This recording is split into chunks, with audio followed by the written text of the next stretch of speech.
Hello traders, Nick Shaheen here looking at Alibaba. Baba's the ticker and boy what a day for it. It was down, 20% probably at one point. Its worst day ever in the US. As far as I looked at the monthly chart, this would be the biggest red monthly candle. Depends on where it closes. So today is the 24th of December, short day. I believe had it not been a short day, it would have closed a lot better. Even. It closed pretty well, and it would have closed close to $230 a share. So could we have seen it coming? Yes, technically. The setup was there. You calling me a liar? I was long, and I had trimmed some, so I definitely saw some losses today. The trade is still out in time, so it's not dead yet. However, today was not a good day, and I did share it. So let me share first of all, I got questions today. Would I add? Me answering that means nothing to everybody else unless you have exactly my portfolio. How could my answer mean anything? The question is, would I buy the dip? Yes. Technically, if this chart was presented to me, forget the news, forget why it's falling. The business is still healthy. Whether their government wants to poke holes in it, that's fine, but the business as it stands with all the information that we have is buyable on a dip, and the technicals say it's falling into support. Now this is a 1 year, I believe this is 1 year daily candle. Many reasons why this is a place technically. I'll share first of all the neckline that broke down right here. That's the line I had drawn, and I said it better hold this or 230s are coming. And I was being nice with the 230. It's actually lower than 230, but I said 230 because of this pivot line, and this has been in contention for a while. This was a major fail. Took them a long time to come back, failed again, and then they took it out and never came back to revisit it. That's another reason why I thought 230 would be meaningful. But on a day like today, they didn't even have a chance to do that. They filled all the gaps, which is healthy. So now they fall into volume profile support. That's these yellow things here, which tells me that when it is in this region in the past, that's what these lines say on the left, they have been active. Who's they? Both buyers and sellers. Buy, sell, buy, sell, buy, sell. They both love, bulls and bears love it here. So it's active. When it's active, it's like a break. If it's falling because there are more sellers than buyers, they hit a place where both love it, then it's just like a cushion, right? It's not a hard line in the sand. If I were to pick a hard line in the sand, it would have been 212, but it wouldn't hold. Why 212? It's this one right there, 211 and change, this one. So plenty of technical reasons for this chart, Baba or not, to hold.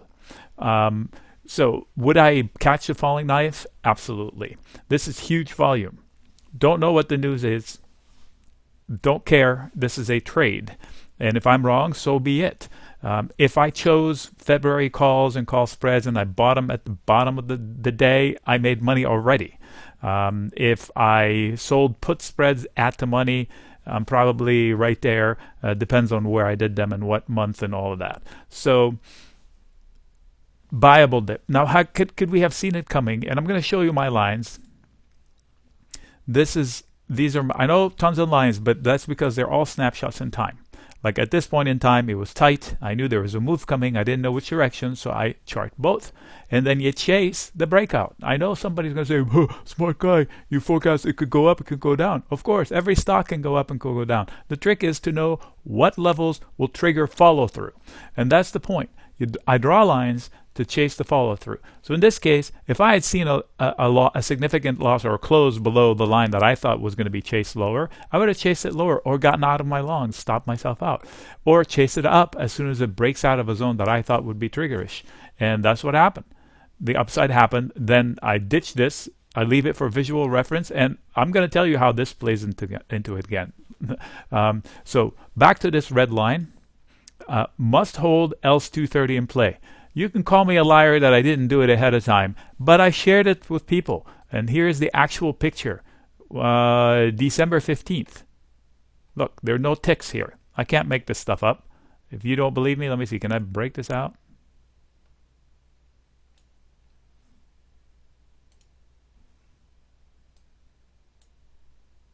I'm trying to show you the picture date, December 15th.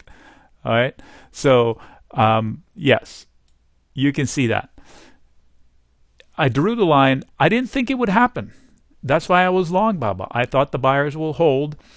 This was a line. I thought that it was pretty tight. Something was going to happen. I did a video on it. I shared the write-up with friends, and I thought that this would hold. It didn't.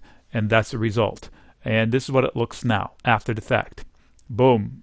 They exceeded my expectations with the downside, and I just told you why.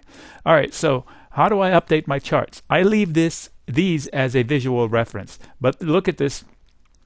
I'm going to draw a line, like I need more lines, right above this blue thing, okay?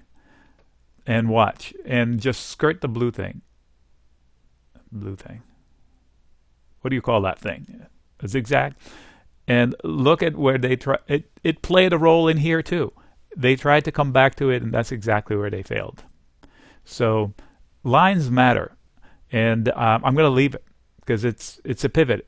On the way up, it's going to be resistance. It was already noted as resistance.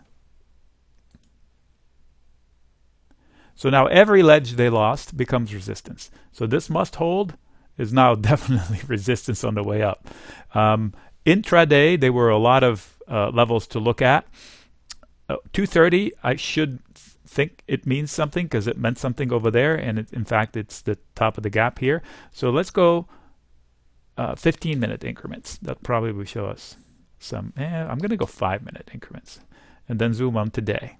So sell, sell, sell, sell, sell, sell. Every pop was sold, and then they battled, and then they finally broke out of the descending trend line. So the machines were selling every pop, and then right here they stopped. And now it was a battle of levels. This level right there. They faded at it the first time. This was discussed exactly how it happened in the chat room. You can join the chat room. There's a link below. It's not free. There's a PayPal doorway with $0 to get in, but it's not free after 10 days. You decide to cancel, you can cancel. You're not going to be charged anything. But after 10 days, there's a fee, and it's worth every penny, in my opinion, because we do this all day, every day. So this was the eyeball line to look at after they broke out of this descending line right here. So if you wanted to, this is how we call the action today. I should have created a channel just for Baba today, many questions I had. And then once they broke out of this, they started climbing. I said, all right, so let's watch for this level. And I said, they probably fail at it the first time. They'll come back, and they'll come back to it, and then it becomes like a cup and handle-ish type of a thing, and then they go on to the next line. What is the next line? Then the next level, I noted a couple of places, and they clicked through them, and then I said, you know, there are some lines above. I bet you today they would have even eaten into the gap had it been a long day. It was a short day, a regular day. It was a short day, and they ran out of time, the bulls, because now what happened? Now the machines are buying the dips intraday for active trading. So the opposite of this would have happened here, and every attack of every level would have meant something. So that dip, whoops, copy, paste. Okay, so that last minute dip here in the day would have happened like this. Little dip, they bump against this line, they come back here, then broke out of it. And the process repeats itself until they hit a level that's too big for them. This would have been a super big test. And there was one somewhere in here, I can't remember. But anyway, that's how the thing happens. And that's how, if you're actively trading, you track the action. You have to know who's buying, who's selling, who's in control, what trend it is, what the lines that matter are. And this is a shorter time frame. If you're looking for the long-term action, then you have to zoom out and say, okay, is it time to add to my risk? Do I know anything? I don't know anything new today than I did yesterday, other than the poop has not ended yet. I thought the headlines were ending, but they haven't. I don't know why they're beating them down like that. So I don't know anything new, except that the trouble is still ongoing. That's it. And the only thing I know is that it's a very successful business, and let's check out their fundamentals. Let's see here. Gross profit. Total revenue, 23, 37, 56, 73, 83 billion. Are you kidding me? Net income, 6, 9, 13, 21.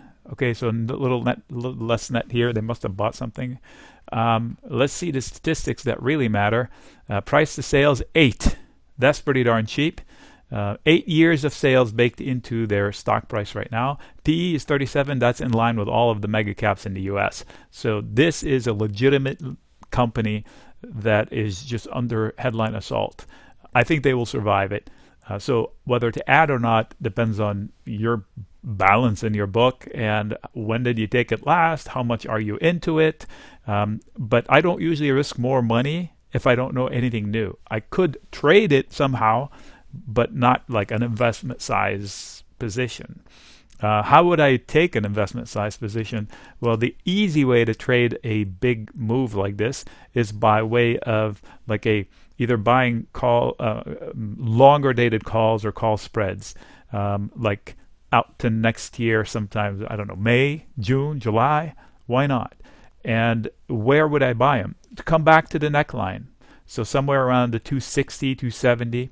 If you're optimistic that this was all BS, then you can shoot for the moon with a big lottery ticket that costs nothing to bring them up to here. I like not to have to guess direction, like a bounce, but also size. I'd rather guess direction and just a place where it's going to get some action. That's the easy way to do it. Of course, I can buy shares. This way, time doesn't matter. When I buy a call, time matters. Tick tock, tick tock. I can sell a put spread. Where would I do it? I would do it like at the money, making a stance for next 3 weeks or so with a tight stop.